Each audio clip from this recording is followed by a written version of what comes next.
Good evening, everyone, and welcome. I'm Laura Cavender. I'm one of Haverford Township's commissioners. I represent the 5th Ward. It's a pleasure to see so many people here on a weeknight. This is an important discussion, and it's with one of Pennsylvania's leading voices for civil rights, Dion Lassiter, the Executive Director of Pennsylvania's Human Relations Commission. Since 1955, the Pennsylvania Huma Relations Commission has served as the Commonwealth's civil rights enforcement agency, protecting Pennsylvanians from discrimination in employment, housing, and public accommodations, investigating complaints, and educating communities to advance fairness and inclusion. Here in Haverford, we established our Human Relations Commission in 2011 through an ordinance that carries this mission forward. Our HRC works to protect residents from discrimination, promote equal opportunity, and provide education and mediation so every person in the township can participate fully, freely, and equitably. I'd like to recognize and thank the current members of the Haverford Human Relations Commission for their service. Some of them are here tonight. If you're a member and I call your name, please feel free to stand up. Jim Blumenstock, Sylvan Hurwitz, Terry Lawrence, Marie Ochio-Grosso, Natalie Peterson, Tessa Taylor, and Roz Spiegel, who is the Commission's chair this year. So thank you all. These township residents are dedicated volunteers. They work to strengthen the HRC's important role in the township. So we gather tonight at a time when civil rights are again being tested. Across the country, we are seeing efforts to dismantle diversity and inclusion programs, to narrow protections for LGBTQ plus individuals, and to silence honest discussions of race and history. Reproductive and disability rights are being restricted, and the right to vote, the cornerstone of all the others, faces new barriers. These trends remind us that progress is never guaranteed. It must be defended and renewed in every generation. And that's why our conversation tonight matters. We are here to listen, to learn, and to act, grounded in law, guided by compassion, and centered on human dignity. So it is my honor tonight to welcome Dion Lassiter, the Executive Director of the Pennsylvania HRC since 2017. A nationally recognized expert on American race relations, Mr. Lassiter has led the PHRC's Civil Rights Outreach Division. He created the No Hate in Our State town halls and reports. He took part in a 67-county listening tour across the state. And in 2023, he was appointed to the Presidential Advisory Commission on Advancing Educational Equity for Black Americans. He founded the Black Men at Penn program at the University of Pennsylvania, and he repeatedly has been named among Pennsylvania's most influential leaders. So please join me in welcoming Mr. Dion Lassiter to Haverford Township for this discussion. Thank you so much for being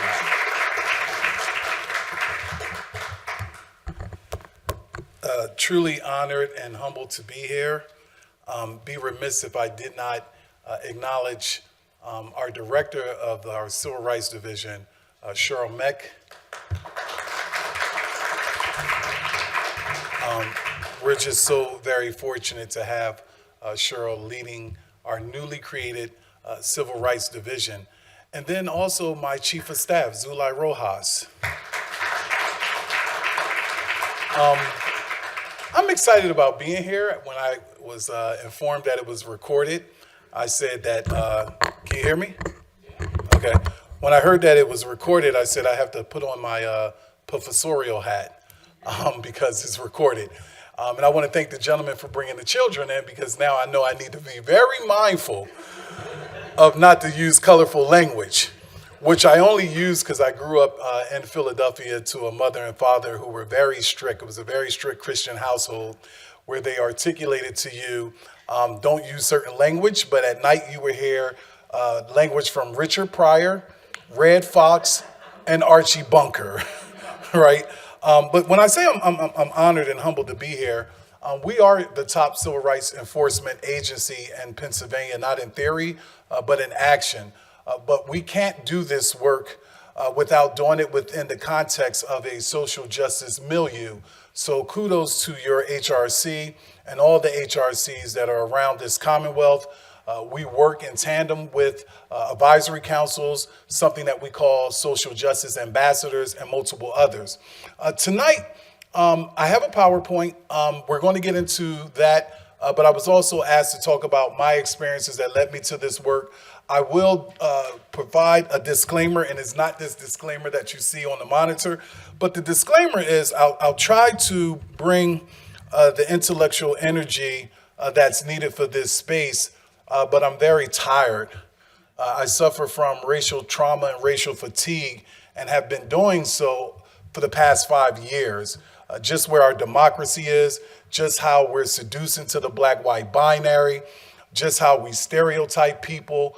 And so the Beloved Community Tour was part of that. The Beloved Community Tour, before I get into this, was at one particular point in time, you all recall, Democratic strategist James Carville said that you have Philadelphia and you have Pittsburgh, and in between you have Kentucky or Penn, Mississippi. I never believed that. I never believed that, not with any part of my DNA. I believe you had Philadelphia and you had Pittsburgh, and I didn't know what was in between. I grew up poor in South Central Los Angeles, and then we were in the Army family. We moved back to Philadelphia, and we were plopped down right in an area called North Philadelphia Hunting Park. My high school was Onley High. I met a gentleman, young man, in 1986, coming out of a pizza store, and he was really tall, really skinny, reminded me of myself. I was tall and skinny in 1986, and he and I forged a friendship and brotherhood, and we are best friends to this day, and that's none other than Dr. Khalid Mumin, who was the first Secretary of Education in the state of PA, appointed by Governor Shapiro. At one point, he was a school superintendent for the Reading School District, the poorest district, and then Lower Marion, one of the richest districts, and now he is back at Reading. And I use that for context because we played basketball from 1986 to 1990 at Onley High. And my coach was African-American, and Coach Jim Evans saw me as 6'6" and Khalid as 6'7", and saw us kind of like as a commodity, right? Going to get you out of the ghetto, going to get you into the NBA. And then there was a white teacher by the name of Dr. Richard Smith that handed me the book by W.E.B. Du Bois, The Souls of Black Folk, handed Khalid the great works of Shakespeare. Khalid can put a sonnet together almost like, a rapper can put a bar together. And he also handed us another book, which was Cry the Beloved Country. And Dr. Smith saw something in us that our basketball coach didn't. And he saw our humanity. And so I share this as a framework because I've never been seduced into the black-white binary. I've always been a person that saw the humanity in everyone. And so that's kind of like what brings me to this work. I'm also excited to be here because one of my mentors, Dr. Frida Outlaw, husband, taught at Haverford College, Lou Outlaw. If some of you don't know who Lou Outlaw is, I would encourage you to Google. He's now a professor emeritus at Vanderbilt University, but he's one of the foremost leaders in philosophy, logic, and hermeneutics, which is just a fancy word for matters of interpretation. And so what brings me to this space is just always having an admiration for people and storytelling, hearing people's narratives. So that's what the 67 county tour was. It was, let's get out to all 67 counties and let's, first and foremost, listen to people. If we listen to people, we're able to learn from them. If we learn from them, that will help the PHRC to lead. And in leading, that will put us into spaces where we can hear what people are experiencing. We went to all 67 counties. We asked people, it's very participatory. We asked people, what are some of the challenges you see as it relates to public accommodations, housing, commercial property, education, fair housing, employment, and so many other things. You would go to Westmoreland County and they would tell you that there are challenges with the surge of white nationalism, white supremacy. Beaver County, an African-American gentleman would verbalize to you that He's African American. 5 of his friends are white. They're not white nationalists, and they're all voting for Donald Trump simply because, this is their words, they believe that the Democratic Party has left them behind. In Clearfield County, they would talk about the population dwindling against the backdrop, if you juxtapose that they don't have any maternity care. So people were not having children. In other counties, it was disability. In other counties, there were emerging stories about xenophobia, homophobia, transphobia. In other counties, people were talking about not having wheelchair accessible ramps. But the beloved community, if you know anything about it, is the work of Martin Luther King Jr., Rabbi Abraham Yahshua Heschel, and multiple others. And what it says is that whoever we are, come on in. But when we come into this beloved community, we should have a level of civility. We should be able to see the humanity in one another. So the beloved community says, if you're atheist, agnostic, Scientologist, if you're Jewish, if you're Muslim, if you're Christian, if you're LGBTQ+, if you're disabled, whatever you are, come on in. And that's always been who I've been, a person who has saw the humanity in all people. So as we get to the PowerPoint, and then, some other things that we'll be talking about, I'm reminded of how we began to launch the No Hate in Our State Town Hall. The No Hate in Our State Town Hall was because when I first started at the PHRC, and thank you for giving me 2017, I started in 2018, but I'll take the 2017 for 401k, 401k early retirement benefits. But in 2018, there was an incident that was occurring down in York, PA. And that incident was the recruiting of the KKK. And I see my colleague nodding her head in affirmation. And so I made a comment to some of the staff then at that time. I said, we need to really do something. We need to really stand up, but we need to do it from a coalition building perspective. And we need to do it with people on every side of the color line and every side of the gender line, or how people identify themselves. And we should really, really make a stance. And it shouldn't just be in theory. It should be in action. No hate in our state. And so we went down to York, and we had it at the Crispus Attic Center. The Grand Dragon of the Ku Klux Klan showed up, and he wanted to speak. And I said, let him speak. I heard someone say, wow. I said, let him speak. And people in the audience were murmuring. And the reason why I wanted him to speak is because I literally saw his humanity. The next day in the York Daily Record and several other newspapers, it verbalized, what do you do when the Grand Dragon of the Ku Klux Klan from Hershey shows up? If you're Chad Dion Lassiter, executive director of the PHRC, if you're Mayor Hilfrich, who was the mayor of York, you teach a lesson in civility.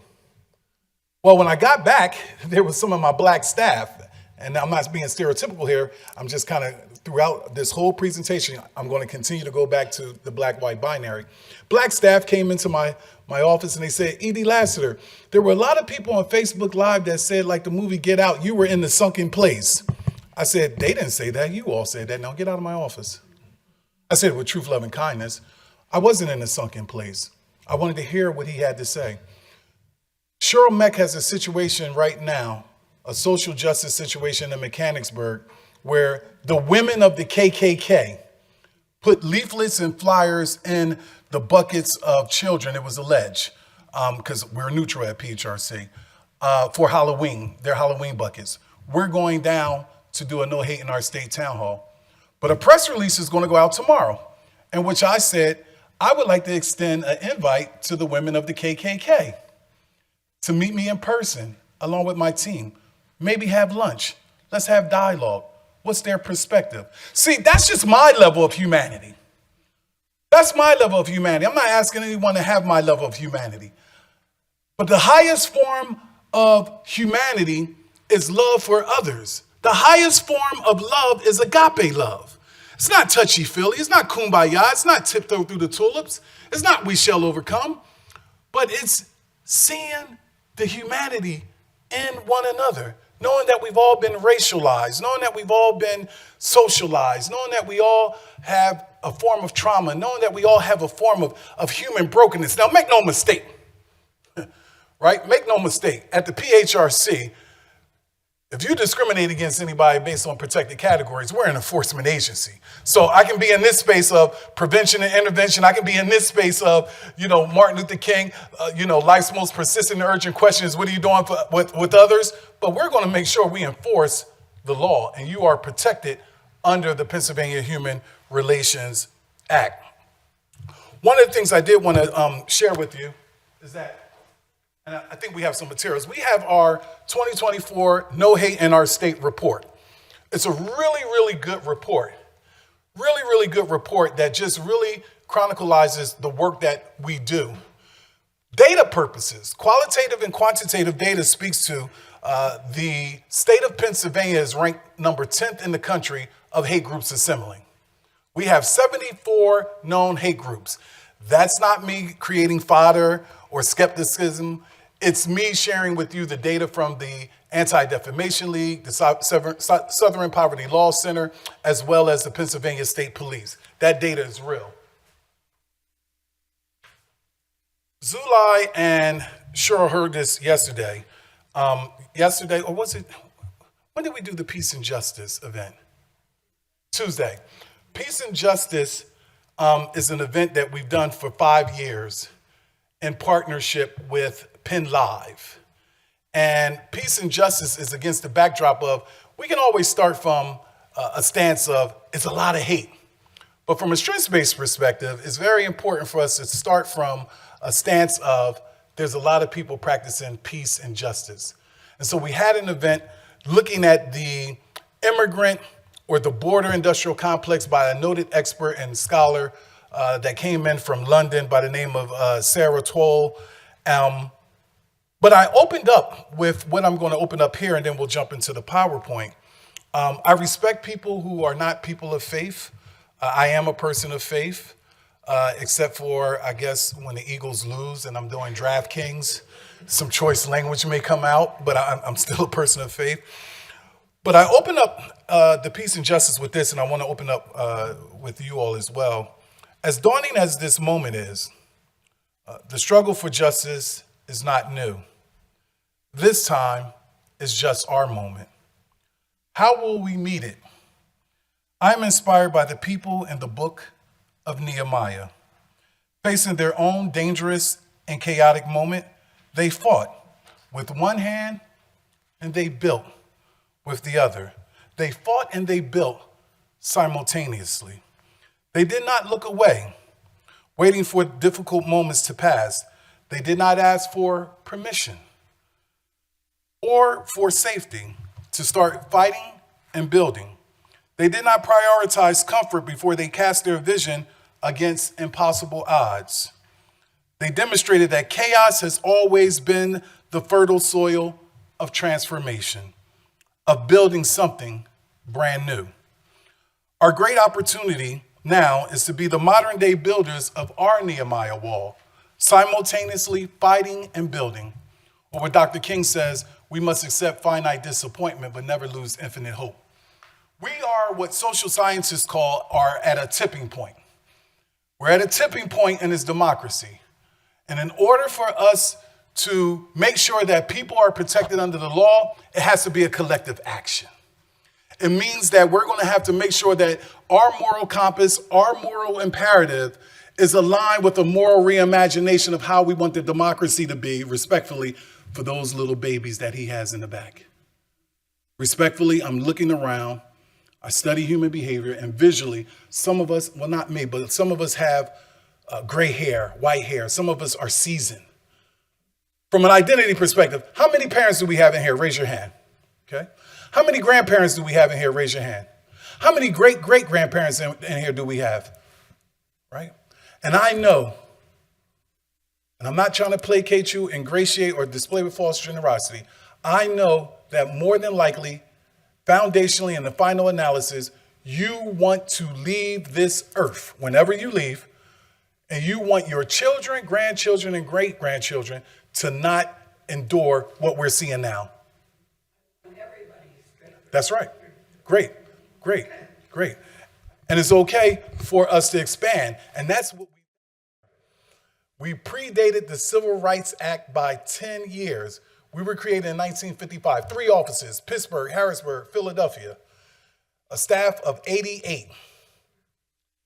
88. Under Governor Tom Corbett, the staff was around 245. And that's nothing against Tom Corbett. I'm just giving you the data. But right now, standing in front of you, I'm sharing with you, a staff of 88.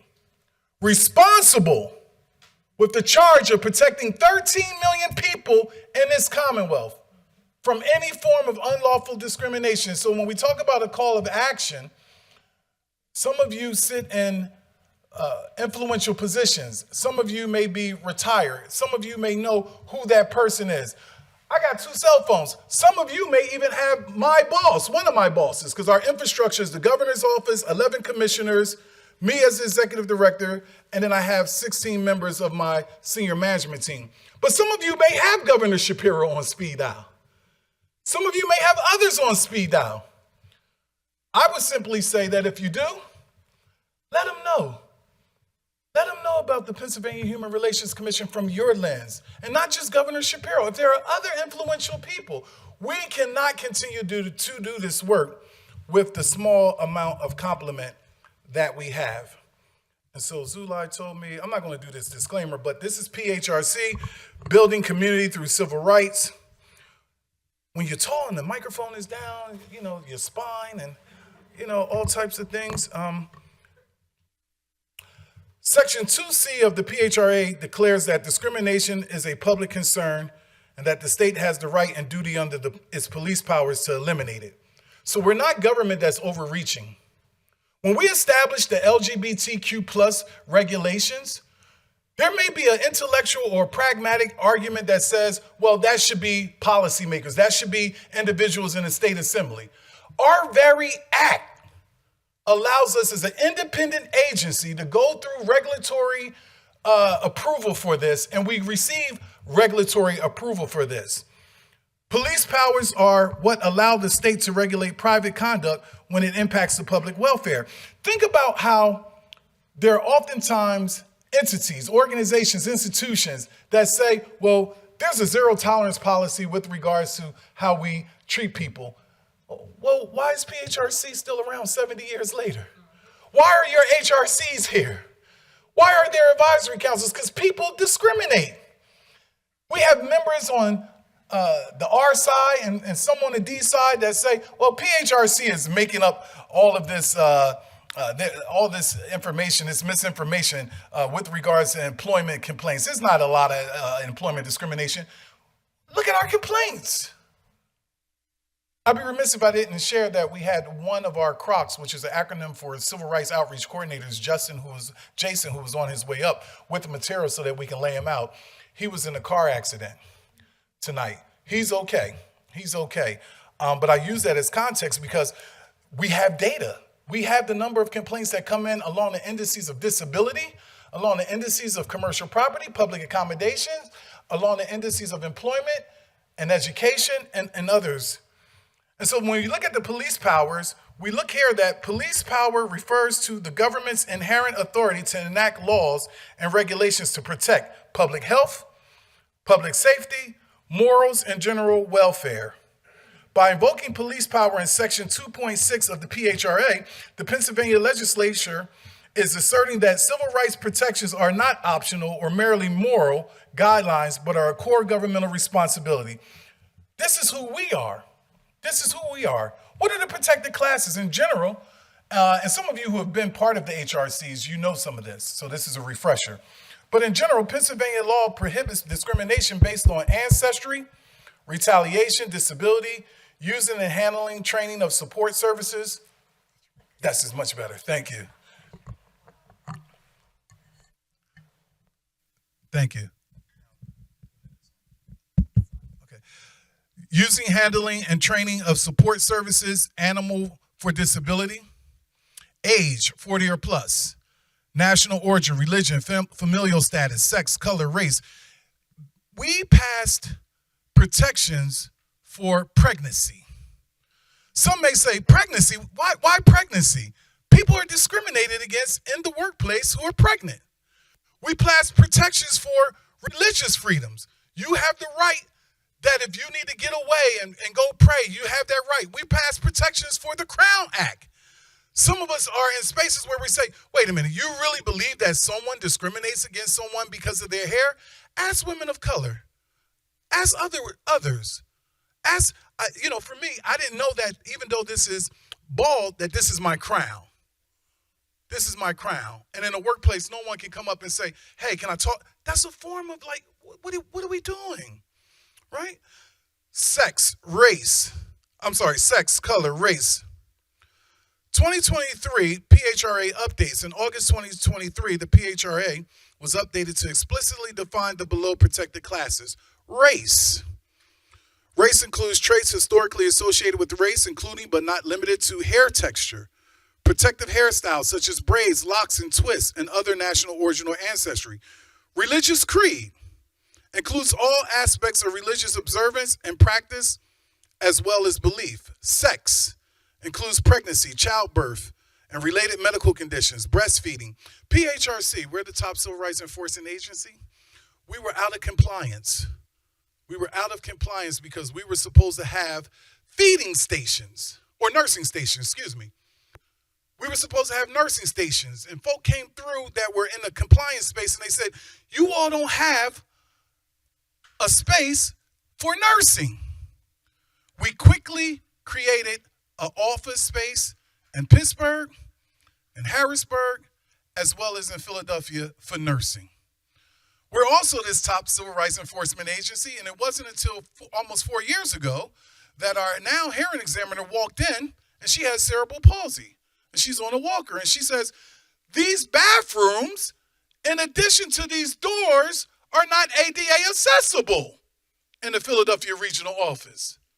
And I give you that data because I don't want this presentation to be absent of transparency, critiques, as well as forthcoming recommendations, because under my leadership, which has been 7 years and 5 months, we're being as we become.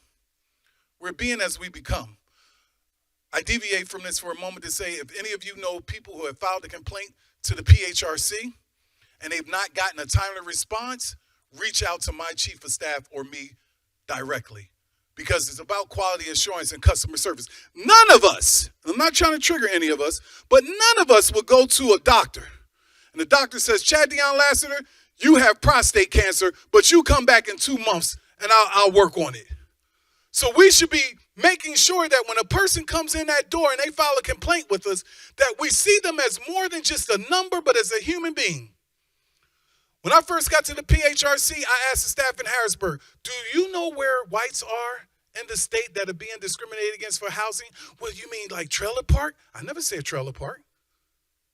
Stereotype. I said where whites are being discriminated against in the state. Once again, it's not Philadelphia. It's not Pittsburgh and in between Kentucky or Penn, Mississippi. It's Philadelphia. It's Pittsburgh and in between. It's a beloved community. It's a beloved community. And we're all connected, as Dr. Martin Luther King said, in the garment of destiny if we look at ourselves globally. 5 sectors of protection. Pennsylvania law prohibits individuals in the below areas. Employment. The example is seeking, obtaining, or holding a position. Housing. Renting, purchasing, selling, or obtaining a loan for a home. I want to stop there. The former Secretary of Housing Urban Development, Marcia Fudge. We were down in D.C. and she was giving a talk, and she verbalized the following. She said, I'm the Secretary of HUD.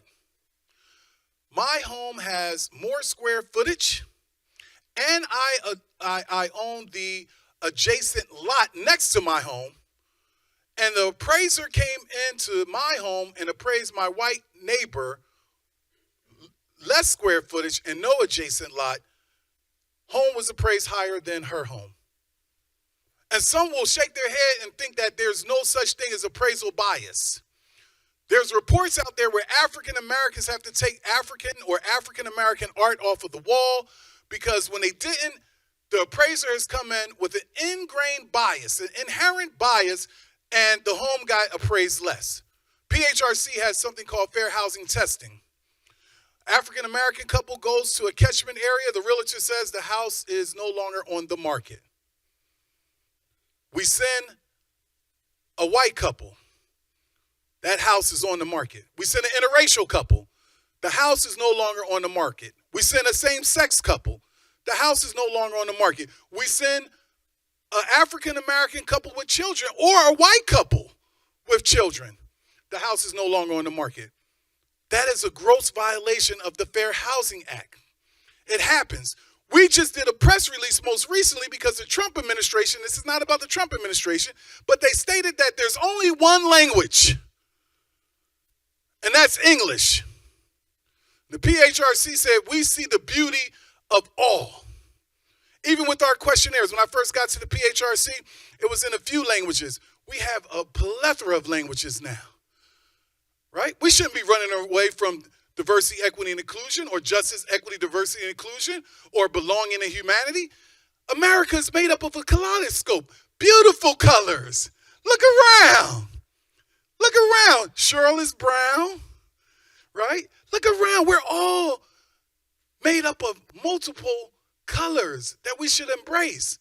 But we're divided along this continuum, right? I teach courses on American racism at Westchester University since 2008, and also at the University of Penn, not now, but the University of Penn right around 2006 to 2010, School of Social Policy and Practice. And I would always tell students, what color are you when you die? Does anyone know? What color are you when you die? You're embalming fluid. You're a whole bunch of stuff. You're not really a particular color. What I'm getting to is race is a geographical derivative based on where you were.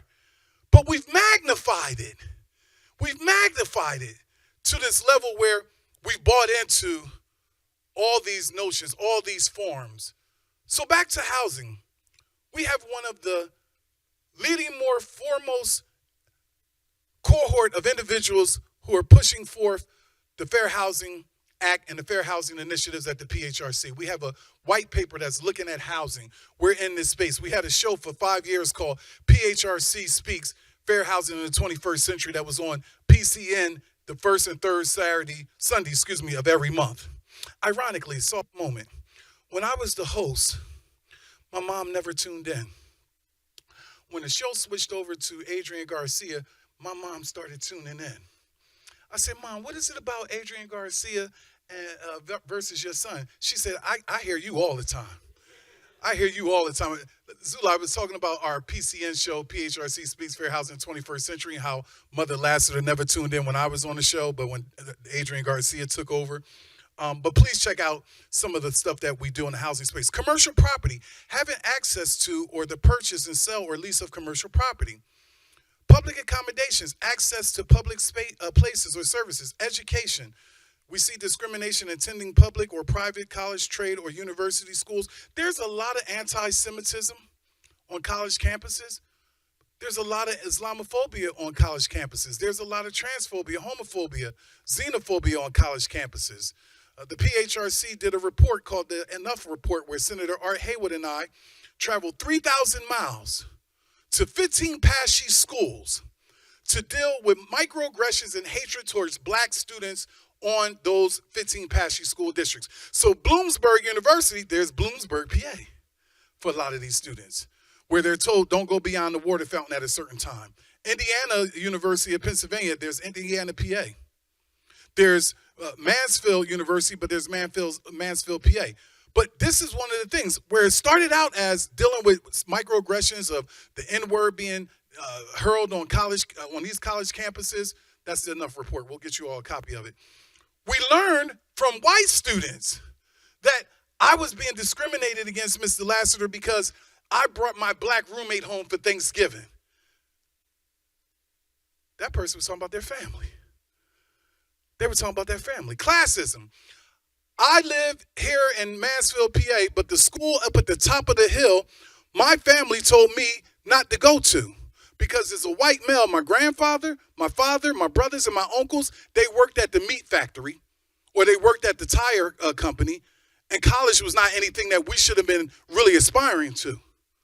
There's a lot of dynamics when you start sitting down with people and you start listening to people. So this beloved community framework, I mentioned earlier, a term popularized by Dr. Martin Luther King and Rabbi Abraham Yahshua Heschel and others. The reason why I say others is because we don't want to be partaking of patriarchy. The person that really was the brains and the genius behind the civil rights movement was Bayard Rustin. but he was discriminated against by Dr. Martin Luther King Jr. and others because he was LGBT. And so what is it? A group of residents, usually within one geographic area, that work together across racial, gender, and ethnic lines through the guiding principles of unity and love of humanity. But that sounds good. But even in this room, I'm talking to your subconscious now. If you leave out of this space and you say, oh, that sounds good, but I'm only into rugged individualism. I'm into American exceptionalism. I'm into Anglo conformity. 250 years of getting ready to come up on this beautiful country, and I don't see anything wrong with it. And I disagree with Dr. Martin Luther King Jr. when he talked about the triple evils of militarism, poverty, and racism. You have that right in a democracy. You have that right in a democracy. But I also have that right in a democracy, not just in the role as the executive director of the PHRC, but just as a human being to simply say, we're getting it wrong. We're getting it wrong. The homophobia that occurs in the black church, the homophobia that occurs in other churches. Individuals who say, well, it's a lot of separatism, Cheryl. Why do they have black colleges? They wouldn't have to have black colleges if predominantly white institutions were inviting of black students. Our Jews had to teach at HBCUs because they couldn't get into the regular universities. Oh, and by the way, I did a master's at University of Penn. I'm in their Hall of Fame for the School of Social Policy and Practice. But Bryn Mawr, Haverford, and Swarthmore, these are some amazing universities. Y'all got it going on out here. I mean, these are some really great universities. But to achieve the concept, the PHRC has 6 social justice committees to assist, and linguistics matter, intentionally building a culture of peace and understanding despite our differences. People were amazed when I said, when we were in one particular catchment area, how many of you are Trump supporters? About 100 hands went up. 100 hands went up. And I said, and you have that right. But people who are not Trump supporters, when they critique what's happening, they have that right too. See, that's Ben Franklin. That's levels of civility. That's what we're missing. We're missing levels of civility. We're missing levels of civility. We're missing a lot of other things as well.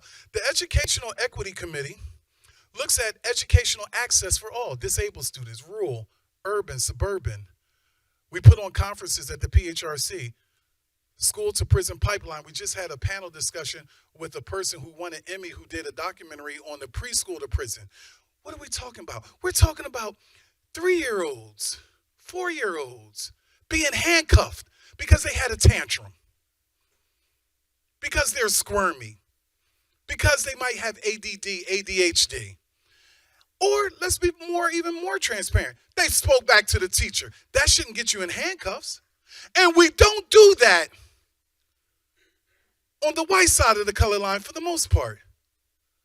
It's not an indictment against white individuals, but we just don't do that. I'm a social worker also. There's biopsychosocial assessments. Why did he do that? Why did he go into the church? What was going through the mind of Dylan Ruth? Did someone tease him? What was happening? When he got arrested, they put handcuffs on him and took him to Burger King. How many of you, by a show of hands, knew that? Yeah. Only 4 people raised their hand. What am I talking about? Dylan Ruth killed 9 black people in a church in South Carolina, and they arrested him and asked the young man, Dylan Ruth, have you eaten? He said no. They drove him to Burger King. Beloved community, I'm not a divisive person. This is not fake news. You can Google it. And Columbine, I did research in Columbine. Those young individuals should have not been bullied. They should have not been bullied.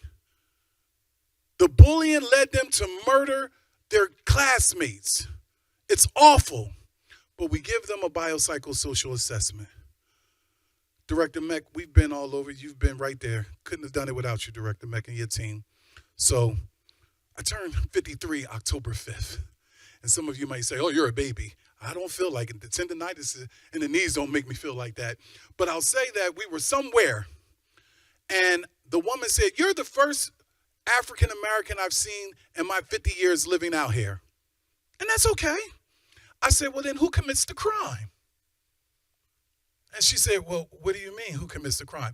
If there's no African-Americans out here, and you haven't seen one in 50 years, who commits the crime? She said, sir, I don't know your question. I don't know. A white gentleman said, we do. I said, who's we? He said, we white people. I said, well, do you ever turn on the news and hear of the concept of white-on-white violence? No, you don't. People kill people they live in close proximity to. I told you all, or I suggested to you all, I was going to be talking to your subconscious. Your conscious is here. I now talk to subconscious, to neurotransmitters that sometimes something will resonate after you leave this space.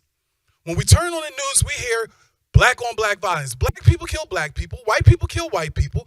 Asian American Pacific Islanders kill Asian American Pacific Islanders. Native American Indigenous kill Native American Indigenous. Latinos kill Latinos. You kill people who you live in proximity to. But that's not what we see in our society. That's part of the beloved community. Black people have problems, but they're not a problem people. White nationalism, white supremacy exists, but that's not an indictment against all white people.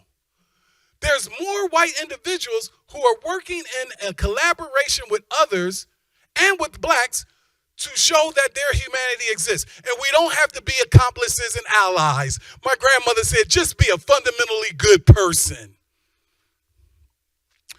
Our Fair Housing Commercial Property Committee, once again, does the ABCs of fair housing, landlord-tenant conflict.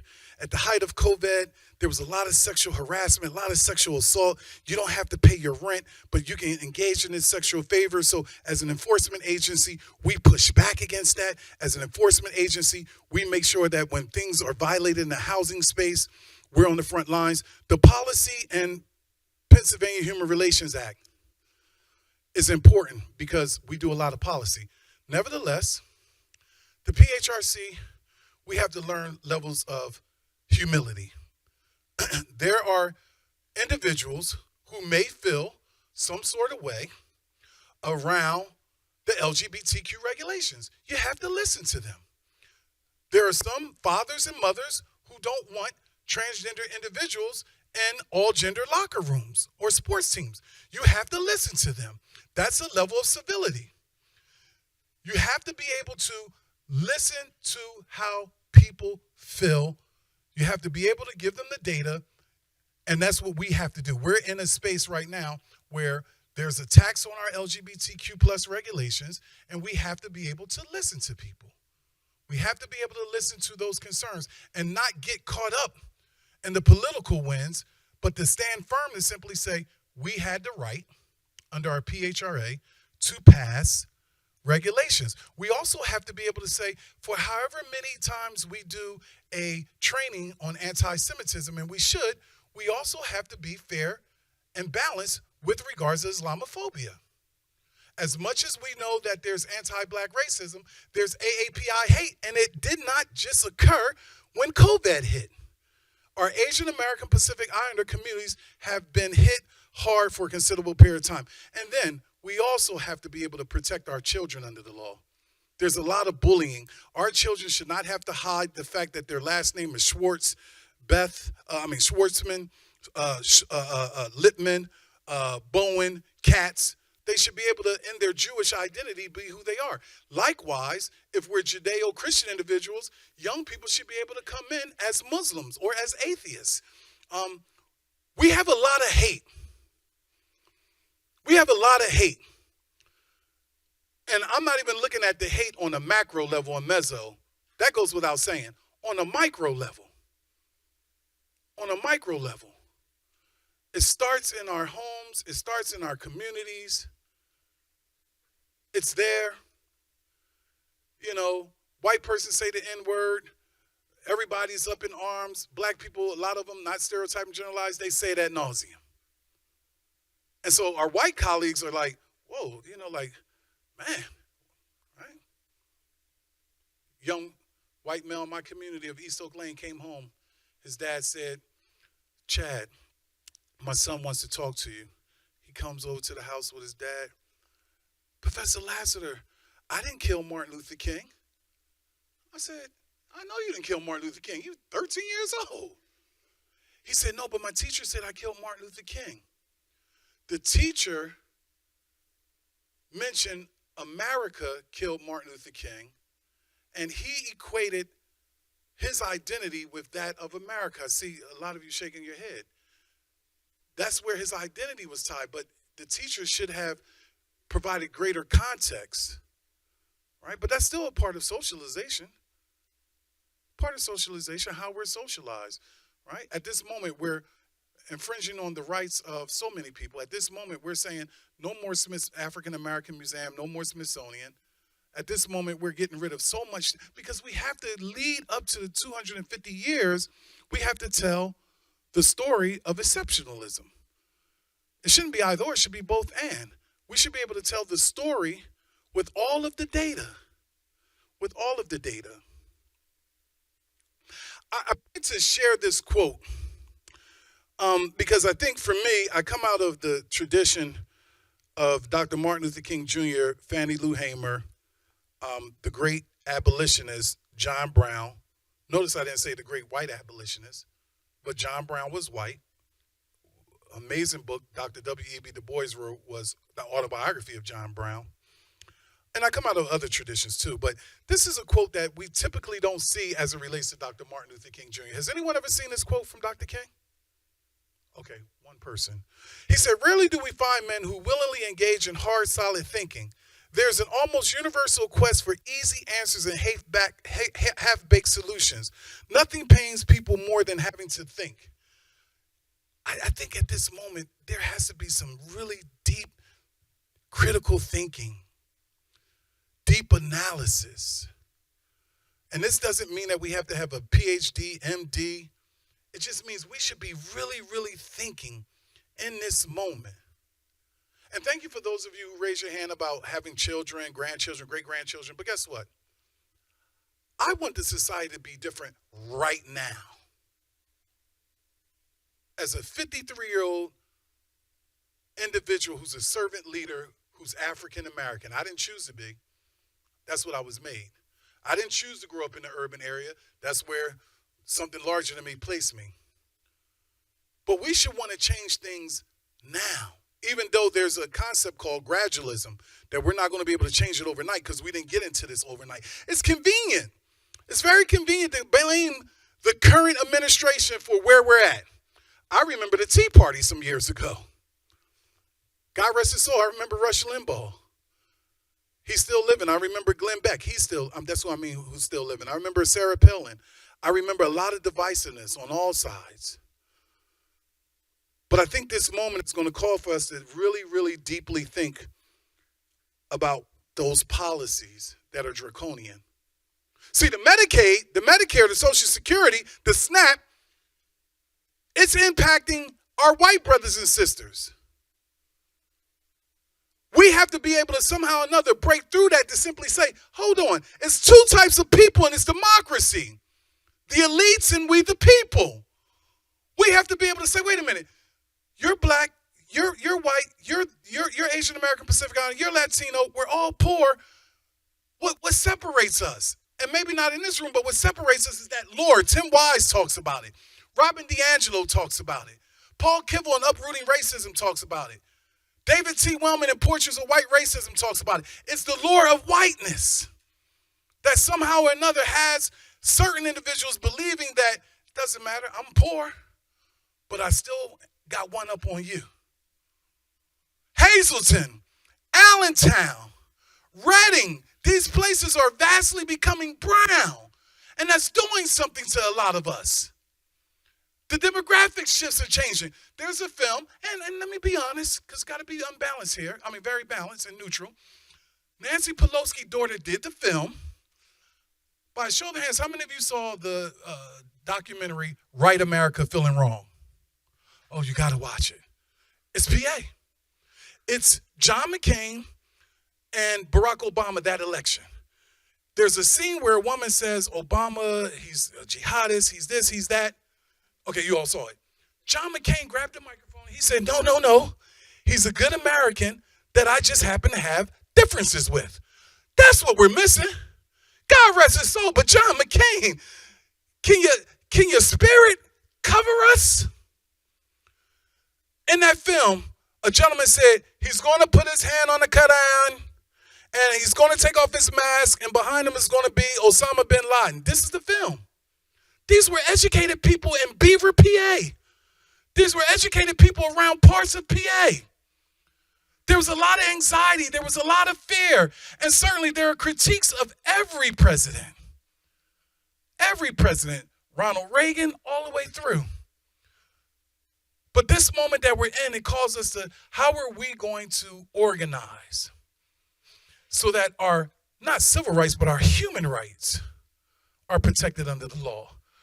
We have a human right to be protected under the law. Anybody know, have you ever seen this quote? Yeah. And it's strategic why we haven't seen these quotes. Because we need the quotes that make us feel good. I love it when I see heads nodding. He goes from Time Magazine Man of the Year to, before dying, the most vilified man in America. Suffering from depression. Hanging out at pool halls, smoking cigarettes, drinking whiskey. But he says here, don't let anybody make you think God chose America as his divine messianic force to be a sort of a policeman of the whole world. Some of you, that's hitting you right now. Because we're socialized. Talked to Sergeant Leslie Lassiter III. Did 2 tours in Vietnam. Decorated veteran, my father. Suffered from PTSD. Love this country, but loving this country doesn't mean you can't critique the country. A lot of our uncles, a lot of our brothers, a lot of our fathers came back from Vietnam, and they were not embraced. They were not respected. This young woman served in Afghanistan and Iraq. Some of you may have family members who served. They come home. We read the data. We see the data. We see the biocycle analysis. We see the challenges, the glaring mental health challenges of Walter Reed Hospital. We see it. And so we ask the question, and some struggle with this. What King is just saying here is that don't get caught up in this, we are the greatest. That hurts a lot of people. We're not talking about, well, Chad, would you like to live anywhere else? No, I love America. I love America. But what King is saying is, let's look at how we're all tied in globally. And no one says that we have to be write out a checkbook for everything that happens. But guess what? I'm on the board of governors, and I have been for 12 years for the St. Christopher's Hospital for Children. But let me tell you something. When I see them commercials for St. Jude, that is a beautiful hospital. And those are beautiful young people. And yes, I worked at the Children's Hospital of Philadelphia for 10 years. I'm on the board of governors for St. Christopher's Hospital. But the commercials for St. Jude's Hospital has me saying, you know what? I can hold off on that tie. I said to my wife, let's start sending some monies to St. Jude's Hospital. Because, and it's not the aesthetics of the young people, but it's something about the commercial that pulls on my humanity like nothing else before.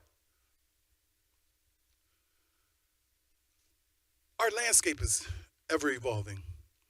The population of color will continue to grow rapidly between 2040 and 2050. By 2050, 53% of the total population will be people of color, up from 48% in 2040. Between 2030 and 2040, 132 counties will become majority people of color. And between 2040 and 2050, 118 additional counties will join them, for a total of 736 majority people of color counties nationwide. This is demography, this is anthropology, this is urban shifts. And so, make no mistake, the redistricting, I'm not saying that our white family members have never been discriminated against, but when we think about South Africa, And the administration let 50 individuals in from South Africa saying that they were discriminated against. We're not, it's South Africa. Historically, South Africa had apartheid. And it wasn't whites that were being discriminated against in South Africa. We're moving to a level, or maybe we've been to a level where we're so consumed with white replacement theory that leads to white anxiety, that leads to white violence, that leads to white victimization.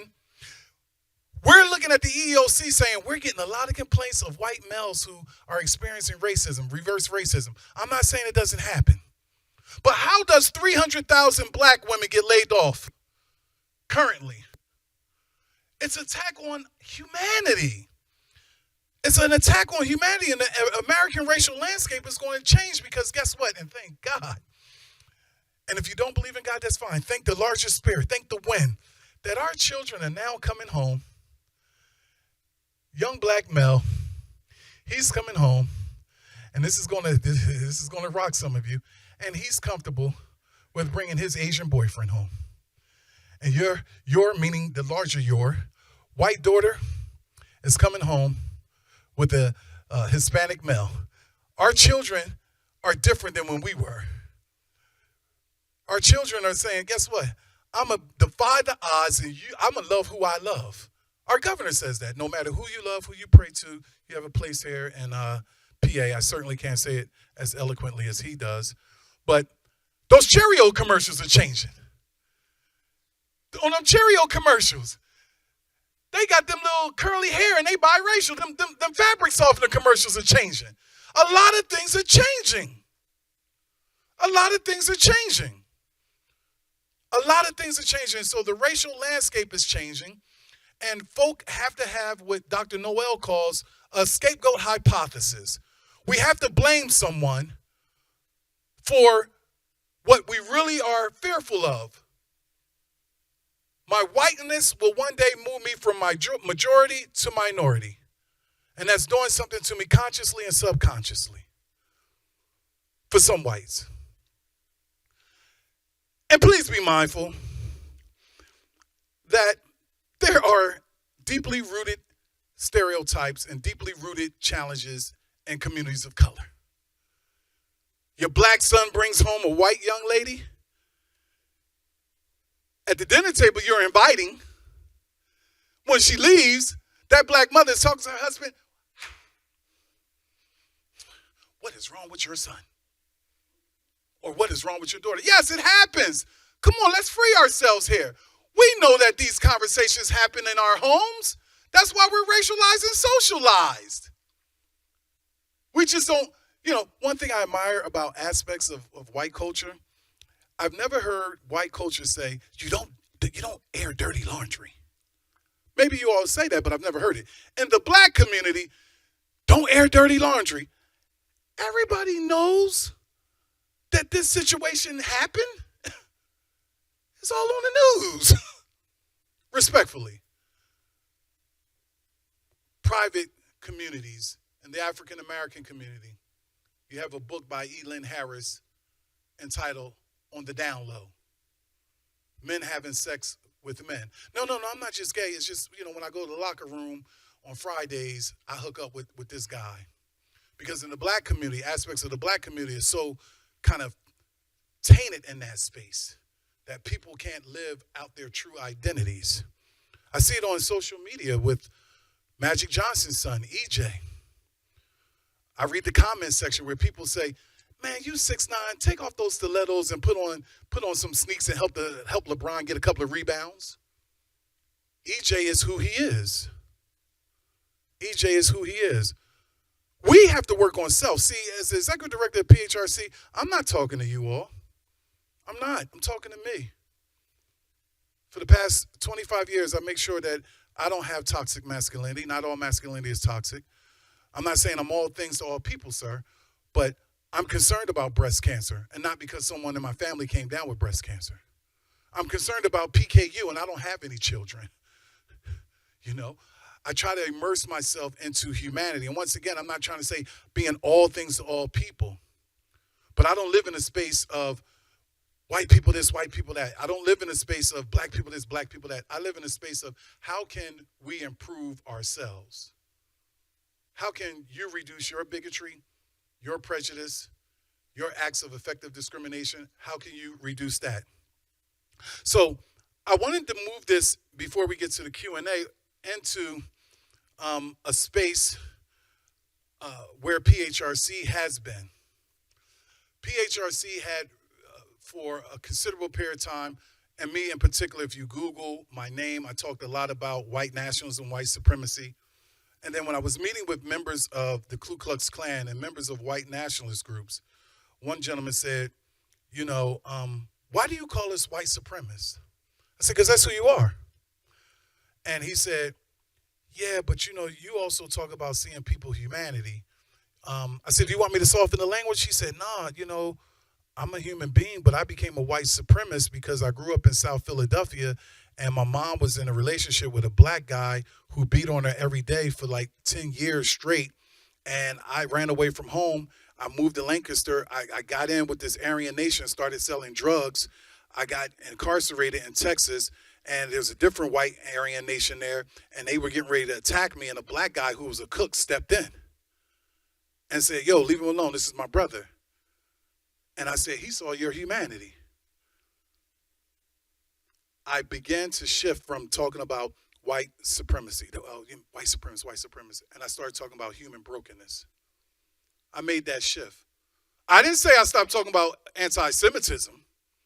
I didn't say I stopped talking about institutional racism, which is prejudice plus power. I just simply said I started talking about human brokenness. This moment that we're in now calls the PHRC to talk more about the beloved community and how we can partner with HRCs and how we can partner with the Boy Scouts and the Girl Scouts and how we can partner with police athletic leads. See, the beloved community, it's a framework, but all of you belong to a beloved community. If you were ever on a sports team, if you go to a synagogue, if you go to a masjid, if you go to a temple, if you belong to a chess club, beloved community, when Zula and I was walking up, young guys were out there playing flag football. That's a beloved community. Skating clubs, beloved community. But we must talk about white identity in America. Janet Helms talks about the white identity development. And she talks about how whites have a healthy ethnic identity.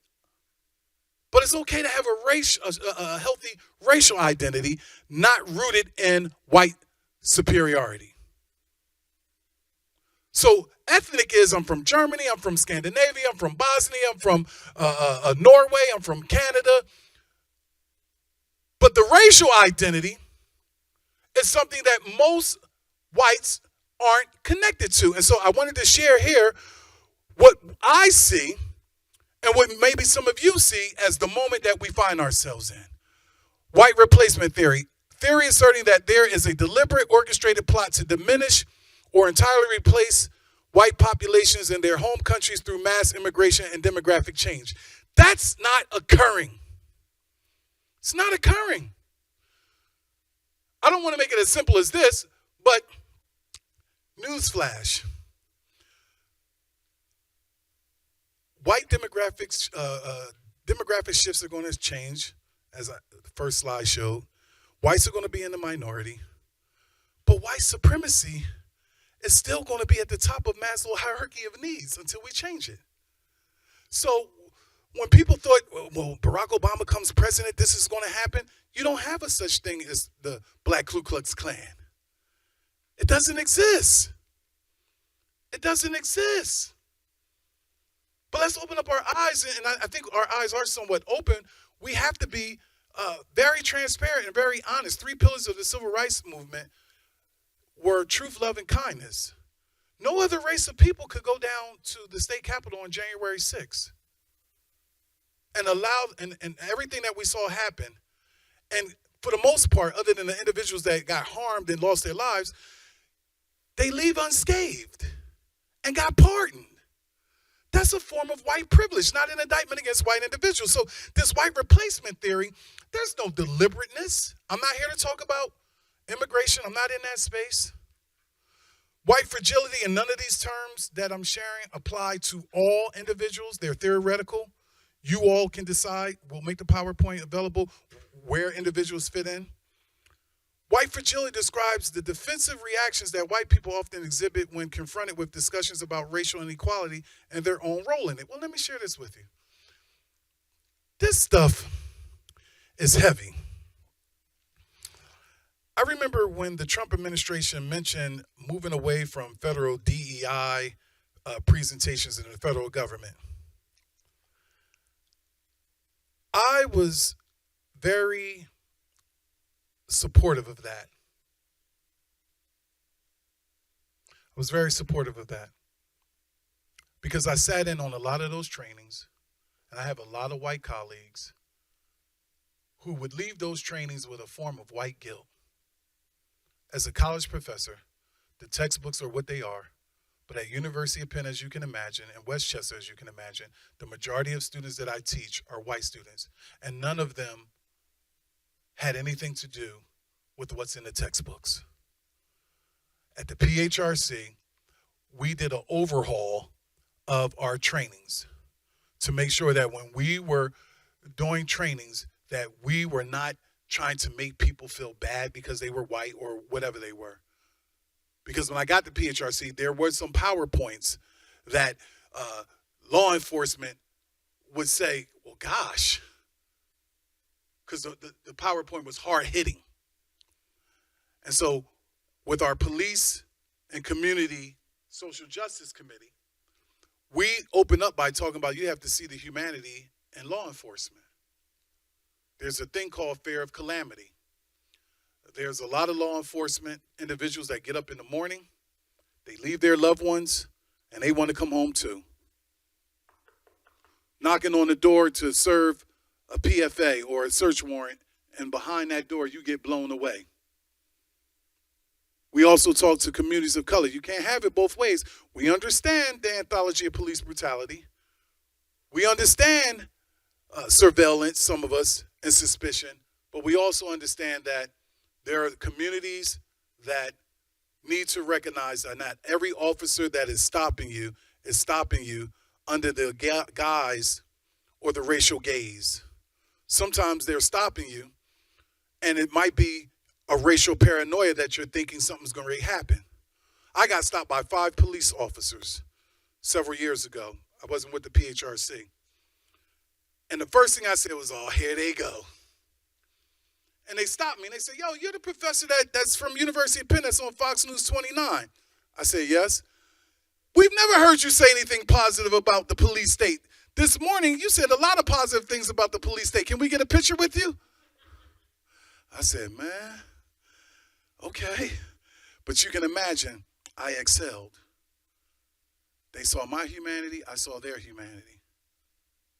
But there's a comma behind that. They said, you got some water in your tail light that's blowing out that bulb. You probably need to get that tail light put in, more so than the covering. I said, oh, thank you. I've never been stopped by a police prior to that or after that. And if I do get stopped, it's not about what I need to do when they approach me.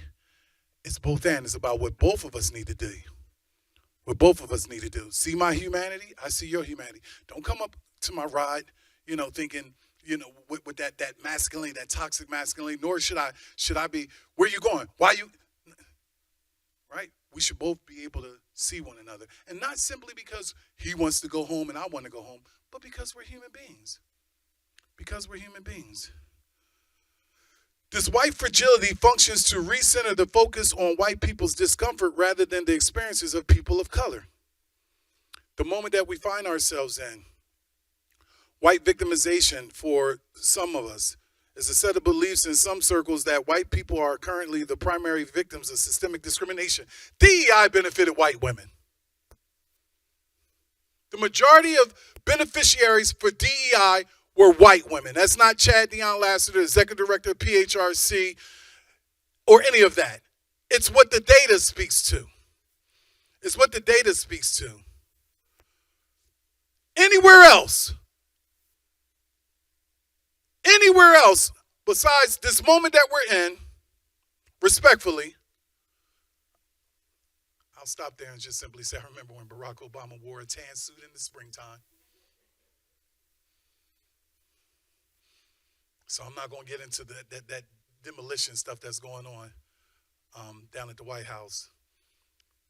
But a set of beliefs in some circles that white people are currently the primary victims of systemic discrimination, persecutions, or disadvantages due to anti-racist policies or minority groups, and it often fuels extremists.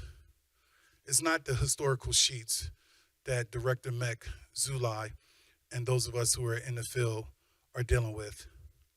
Charlottesville, they didn't have any sheets. They had multiple identities. They were our doctors.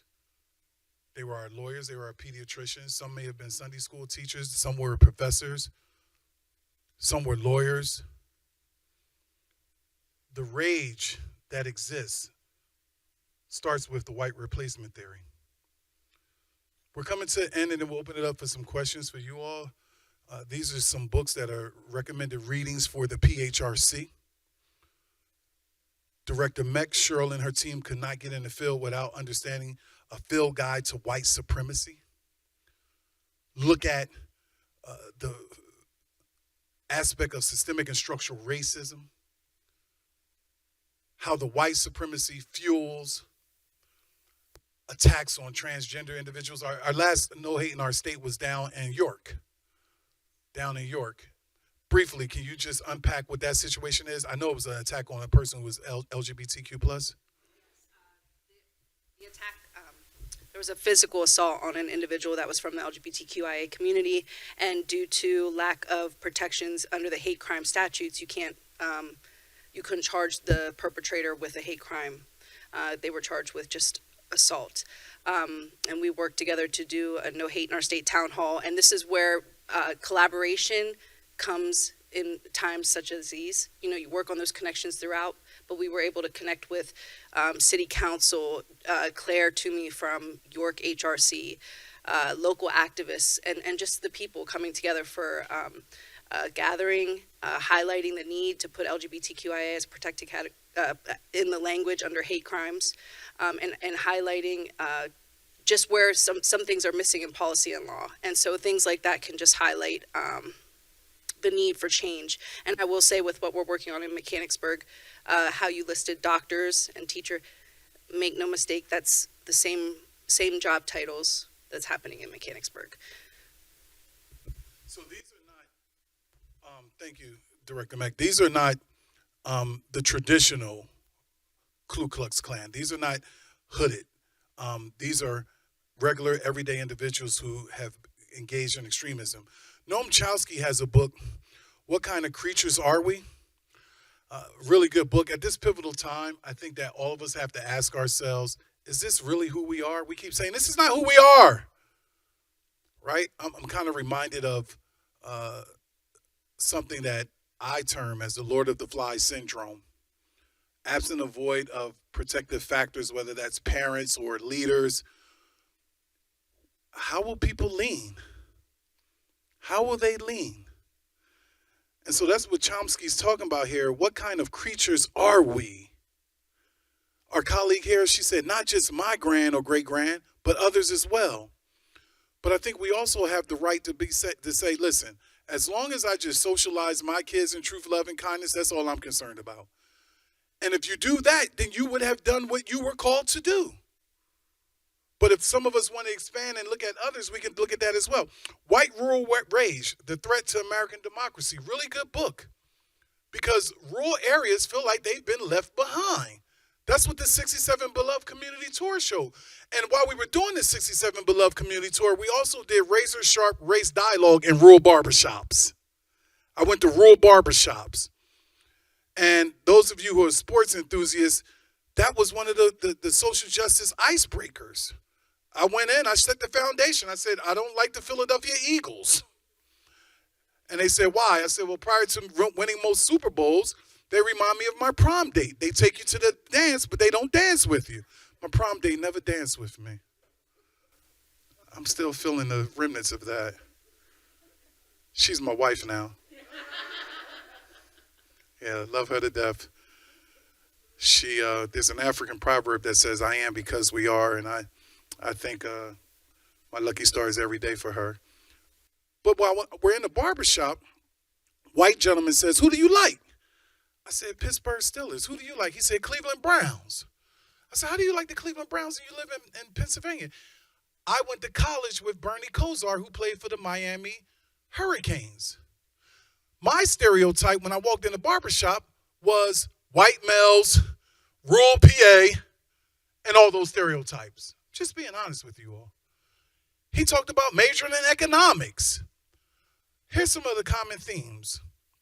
Fentanyl hit that community. His sister was on drugs. The school sent home a MacBook to his mother, who was an older woman who didn't know what to do with the MacBook. He spoke about a lot of other things. And one of the things that when we concluded that he felt liberated to say was he went in to his drawer and he said, nobody knows any of this. He said, but took a picture out. He has a black daughter. And the white guys in the barbershop was like, yo, he took another picture out. Granddaughter's black. The white guys in the barbershop say, are you serious? He said, no. He talked about having a Trump sign in his lawn and his neighbor for 30 years stopped talking to him. And I said, did you find out why? He said, I think it's because of the Trump sign. I said, how was the friendship before the Trump sign? He said, we always hung out. I said, break through what I call this paralysis of silence and let him know I'm still the same guy. I'm just voting for Trump. Different level of humanity. But in that barbershop, there were so many common themes. We're all experts on something, right? Have you gone to a barbershop, sir? Yeah. Okay, so in a barbershop, we all have our theories, especially with sports. I would have passed the ball if I was Pete Carroll, and this is when the Seattle Seahawks were playing against the New England Patriots, going for back-to-back Super Bowls. And everybody on the planet of the Earth, on Earth knew that the ball was going to go to Marshawn Lynch, and Pete Carroll decided to have Russell Wilson throw the pass. And one of the cornerbacks for New England intercepted the ball and it stopped the back-to-back potential Super Bowl. But in barbershops, those of us who have gone to barbershops, whether they're diverse or not, we all are experts on something. I would run the country this way. I would run the Sixers this way. I wouldn't throw the ball. I wouldn't get rid of the tush push or whatever, right?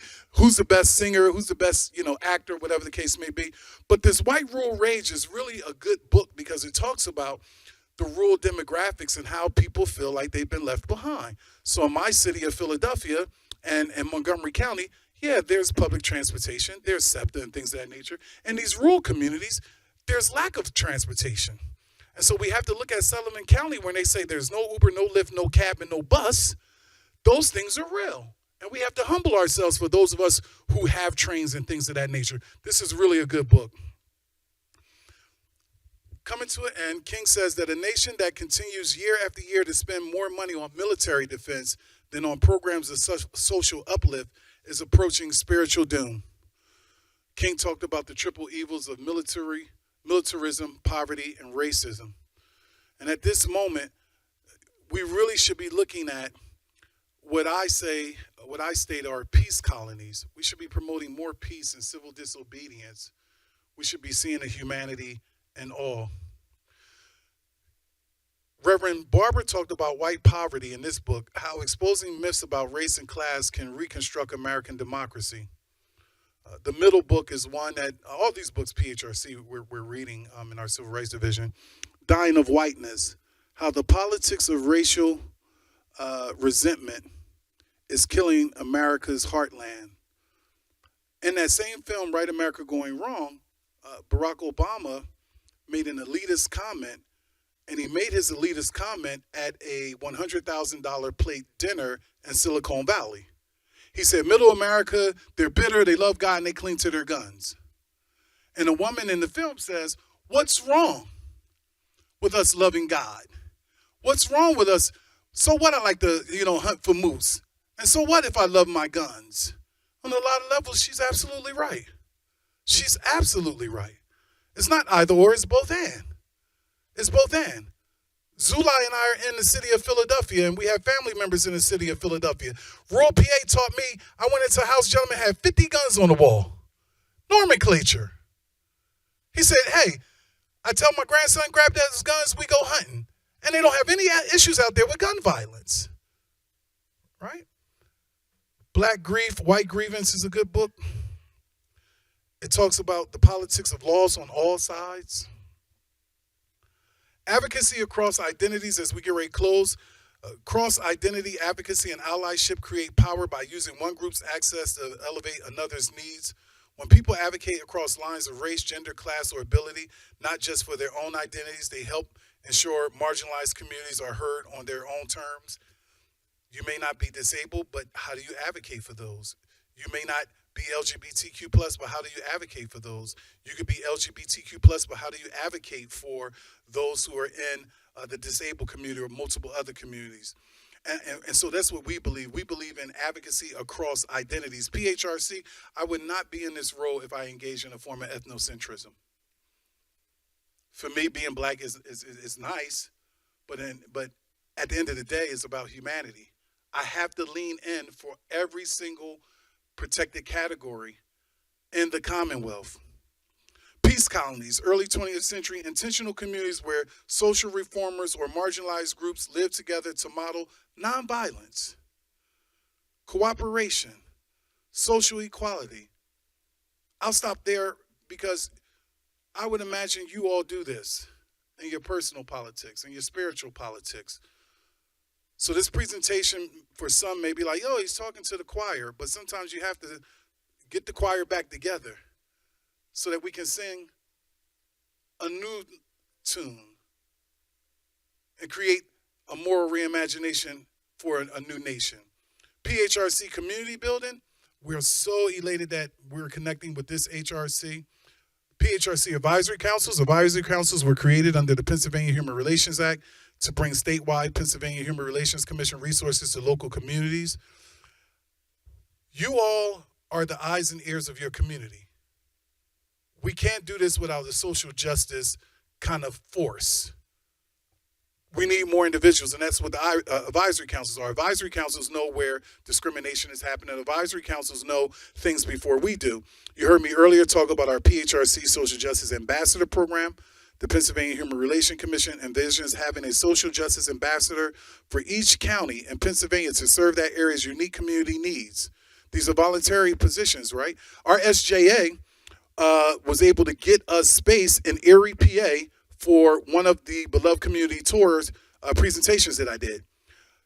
She's an SJA, but she works as the community regional director of the western part of the state out of the office of United States Senator John Featherman. So she was able to get us that. Other SJAs have been individuals that told us, hey, PHRC, we know that you don't do anything with regards to sex trafficking, human trafficking, but we have a workshop that's coming up. We were able to partner with that person, and we put that person in the space to do one of our PHRC Lunch and Learns. Here go our advisory councils, as you can see. They're in these catchment areas right here. And once again, this is your visual. It took me 2 years. Nothing in my duties and responsibilities or PD position description said I had to go to 67 counties, but I went to 67 counties, and we're going to do a Beloved Community Tour report. And I'm here to say that there are more communities that are engaged in peace and justice than in hate and all the other things. There are more people who are trying to survive against the backdrop of a lot of challenges that they see. I got more hugs in these counties than I did in some communities that I interact with people's permission. Can I hug you? Can I give you a high five? And they were very genuine. I did a lot of crying too. A lot of crying because I felt the pain of the people in a lot of these communities. This is where the advisory councils are. Civil Rights Outreach Coordinators Division, man, where would we be without the support of United States Senator, former United States Senator Bob Casey, who supported us, U.S. Congressman Dwight Evans, who supported us. The governor was then an attorney general, and he and I did an evening conversation on combating anti-Semitism and racism in the Commonwealth. And I recall leaning over to him and saying, hey, I'm pregnant. And the governor looked at me. Well, he was the attorney general. Then he looked at me, and I said, no. I'm pregnant, but I want to give birth to a new reality, and I'll tell you afterward. And afterward, I said, hey, if you ever become the governor, and well, we know, but he was like, no. I said, I would like for us to create a civil rights division. That was in 2019. We created it almost 2 years ago. She's the director. Crocs, those of us who, not predating ourselves, we grew up and we remember McGruff, take a bite out of crime. My wife was telling me, get rid of those bedroom shoes. You keep tripping over them, and get some Crocs. And the acronym came to me, Civil Rights Outreach Coordinators. Take a bite out of injustice. How did we become so maladjusted to injustice? And so we provide facilitation, conflict resolution. It's modeled after the United States Department of Justice, Community Relations Services Division, Peacemakers. CRS was developed right after the assassination of Martin Luther King, where the Moynihan Report said we have two Americas. Right? So you see here, we offer training and consultation services for your HRCs. We can do some trainings free of charge. The thing about PHRC, because we realize that a lot of trainings, as I stated before, were very divisive. I don't know too many entities that will send you the PowerPoint to say, look at the PowerPoint, and if there's anything here that would trigger people or have people feeling a certain kind of way about, white guilt or about systemic structural racism, let us know and we'll extract it out. Because we're about building a beloved community. We're about building a beloved community.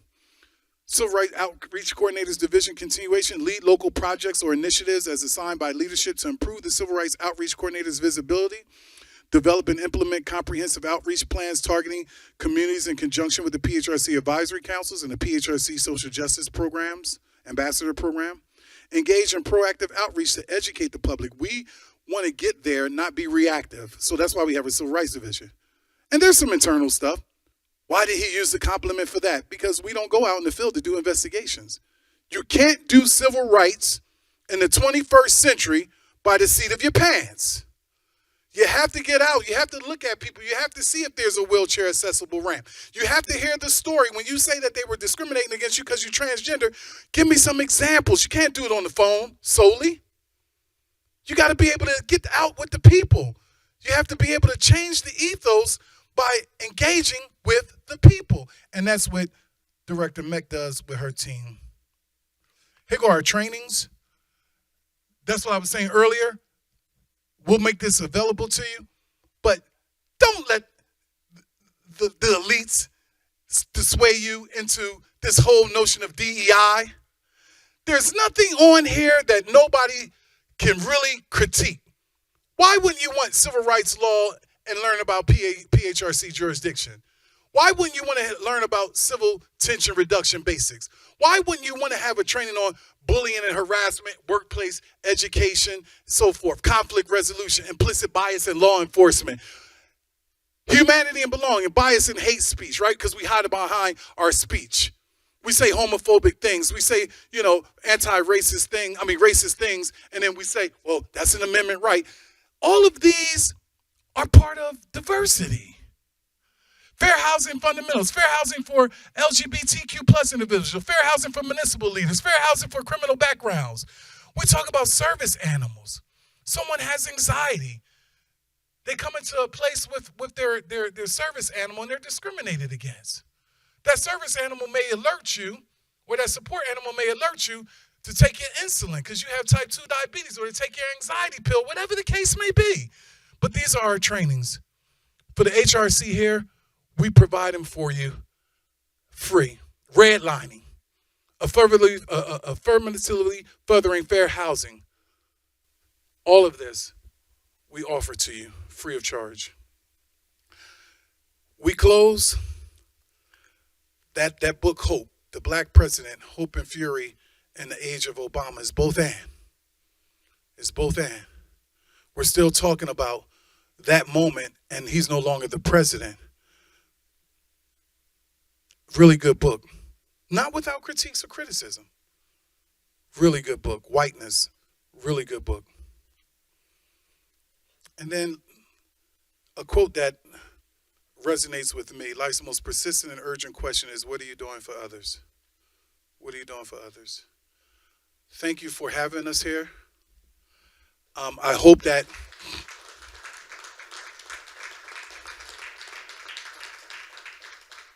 as we go to questions, I hope that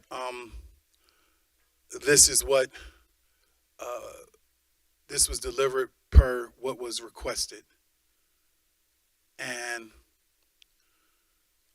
may we continue to hold on to hope.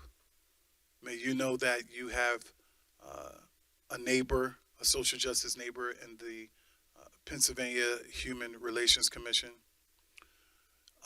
The greatest form of knowledge as we go to questions is to know thyself. And I've just decided about 30 years ago that I was not going to lean in to divisiveness. And please be mindful when I talk about don't get caught up in the black-white binary, I'm not saying engage in a form of color blindness. Because if you say, oh, Chad, I don't see color when I see you. I'm 6'6", dark-skinned, bald-headed. Some days I feel like Morris Chestnut, other days I feel like Yul Brynner. But at the end of the day, you have to see me. I'm not invisible. When I see you as the color that you identify as. I'm not going to sit up here and say, oh, I didn't know that you were white. I don't know. I'm a black man. I'm a black man, but I'm also a human being. Questions, comments.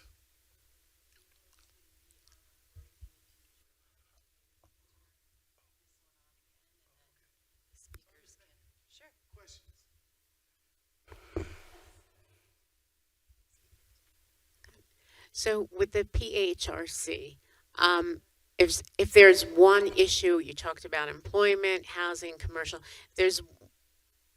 what's the biggest issue under your purview in Pennsylvania? Thank you. I would say discrimination in employment as well as disability. Our annual reports have the breakdown of the number of complaints that come into the PHRC. And I'd be remiss if I didn't articulate that we have a workforce, the majority of our workforce are investigators. So when a person files a complaint to the PHRC, it goes through a process with the intake, actually with the clerical intake and then investigation. So I would say employment and disability. Thank you so much for being here. I really appreciate it. I'm with the HRC, the Haverford Huma Relations Commission, and I've been on the commission for a few years now, and we have not gotten any complaints. So I know that's because, obviously there's discrimination here, just because there's discrimination everywhere. So what can we do to have people find out about us, to encourage people to file complaints? Great question. Well, one of the things that we knew ahead of time was that this is one of the dilemmas that you all were up against. What we're going to do is connect you all with our hearing examiners and our newly created, not newly created, but we have a new commission council where that commission council is going to be dealing with a lot of things pertaining to our HRCs. And then Director Meck can follow up with you all on how you can get the word out. Be mindful that even though you have your HRC, we can come and help you kind of formulate some of those things and talk through some of the policies and things of that nature. We're getting ready to launch, and I think the press release comes out tomorrow, something entitled Know Your Right Clinics. Know Your Right clinics are going to be spearheaded by the Director of Enforcement, the Director of Civil Rights, as well as the Office of the Chief Counsel, where we go to catchment areas and we talk to people about knowing their rights. So right now, I would say I don't have the full answer to your question, but we can lend you our Director of Policy and Governmental Affairs who can, do a training on mediation. We can also lend you, like I said, our commission counsel that can talk to you about how you can get the word out with regards to, hey, we're accepting complaints. And then also it may be a pass-through where people come to you all, you take the complaint and maybe you send it to the PHRC. Yep, but we'll work in tandem with you.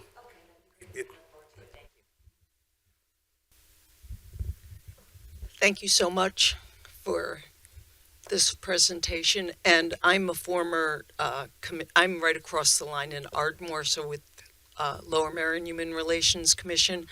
And I wanted to ask a question, but I'm following up on what you shared, is I do think that what's wonderful about this, because yes, you're preaching to the choir, But the only way people file complaints is if they know that there's a commitment to the principles that we're hearing today. And so we went out and framing it from a positive way. And this was pre-pandemic. So I think the pandemic changed things, but dialogues, inclusion discussions, what's going on, listening circles, got awareness.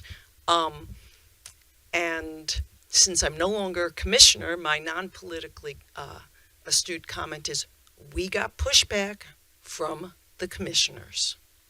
Because it's great to have a commission and it's great to say we have no complaints. And I'm not saying you have that here, but to be aware that people are very uncomfortable with facing the poison within, and a lot of times it's not even poison, it's just unintentional harm.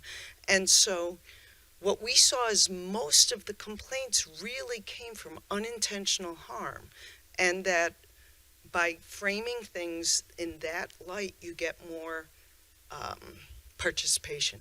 But my question was to just say it's great that Pennsylvania is doing these similar to the Department of Justice, CRCs, because they don't exist anymore. And so each state needs to rise to the occasion. So thank you so much for all the work you're doing. Thank you for your kind sentiments, and I'm gonna hold it together because your comments, not even your comments, your sincere sentiments really resonate with me because internally we had a small group of individuals who didn't understand once again why I was using the complement of 5 to create a civil rights division, and they filed a grievance. They lost. A lot of this work, though, is internal. A lot of these commissions have a lot of internal challenges. If the internal stuff can go away, then you can soar for justice and liberty for all people without having to stop and start and stop and start because of the internal stuff. So that's why I said, and I'm not afraid, of not holding it together. I love being vulnerable and hyper vulnerable, but you'll never know how I feel based on what you just said, because the Ohio Civil Rights Commission sits under the AG's office, and we went there 5 years ago, Zulai? 4 years ago? We went there about 4 years ago at the height of COVID because Ohio, Pennsylvania, Michigan, and Indiana all are similar in their rural populations and various other things. And even though their governor at the time was Republican, we were able to partner with their governor and our governor, Governor Tom Wolf, to create a partnership.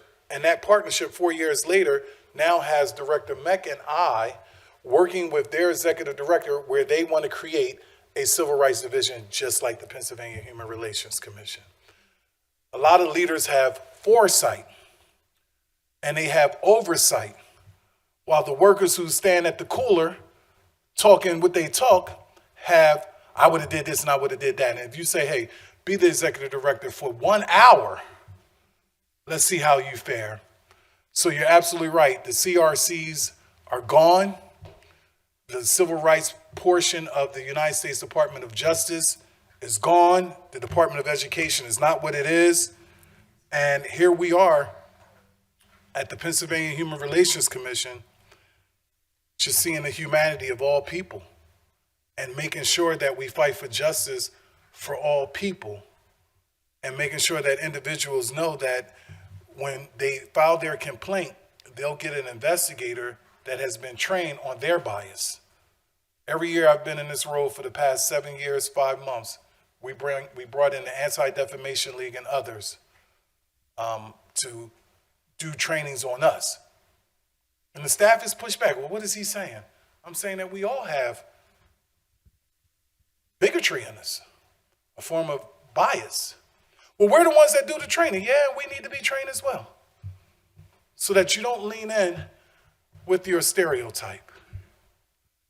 And so I think that, Cheryl, you and I would agree that when history looks back at this moment of this leadership of the PHRC, we would have fostered truth, love, and kindness for as many people that we've come in contact with at the PHRC to the best of our ability. And we saw the humanity in everyone. And we tried to do what we were called to do. A lot of us are servant leaders. If you are a person that reads the scriptures, there's some stories in the book of Amos. Chapter 5:24 comes to mind. Isaiah 6:8, who will go, you know.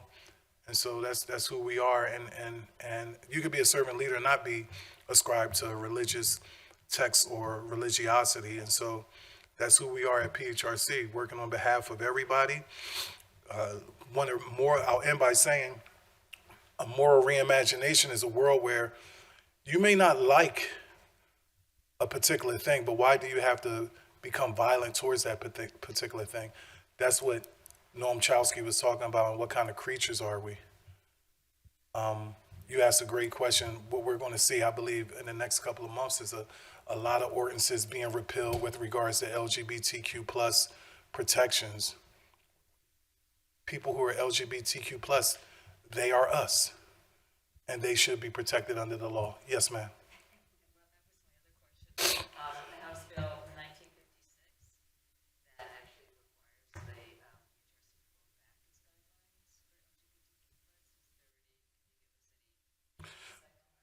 Yeah, our lawyer is going to do that. Our Office of the Chief Counsel, I can connect you with that. You see how that is, right? You don't answer questions that, this is a great question. Oh, yes. Great question, though. Yeah, so first of all, thank you very much for coming. Really great to hear you speak. I'm from the Lansdowne Human Relations Commission. We just recently reformed after a period of quiescence, so there's 4 new people actually, and there's another 2 that we're probably going to bring on board also. We don't really know what we're doing.